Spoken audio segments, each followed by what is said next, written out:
এই দেখবেন শেখ হাসিনা কবরে মাটি আইন না আপনারা আবার পূজা করবেন। এবং কিভাবে পতন হয়েছে? উনি থাকতে হলে যেটা করতে পারতো সেটা হচ্ছে ব্লাড শেড করাতে পারতো। উনি তো পূর্ণ ক্ষমতা নিয়ে দেশ ত্যাগ করেছেন, কিন্তু ক্ষমতা ছেড়ে দেশ ত্যাগ করেন নাই। উনি তো পূর্ণ ক্ষমতা নিয়ে দেশ ত্যাগ করেছেন, ক্ষমতাশালী হিসেবে দেশ ত্যাগ করেছেন। উনি যদি দেশের অমঙ্গল চাইতেন, দেশের মানুষের উপরে যদি গুলি অর্ডার দিতেন, তাহলে কে গুলি করতো না? উনি যদি রক্তগঙ্গ বয়ে দিতেন, কেন চীনের এই শি জিনপিং 10,000 ছাত্র মারে নাই, মানে এখনো ক্ষমতায় আছে না? কেন পুতিন মারতেছে না, এখনো ক্ষমতায় আছে না? কেন নেতা নেহু মারতেছে না হামাসকে, ক্ষমতায় আছে না? ক্ষমতা চলে গেছে কেন?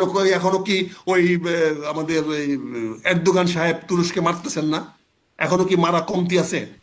উনি চলে গেছেন, ক্ষমতা চলে গেছেন। শেখ হাসিনা মারেন নাই, না মেরে উনি যুদ্ধে ক্ষান্ত দিয়ে চলে গেছেন, যা তোরা চালা, আমি তিনি নিজে অন্যভাবে ক্ষান্ত চালাইছি। দিয়ে চলে গেলেন, না তাকে বাধ্য করা হলো চলে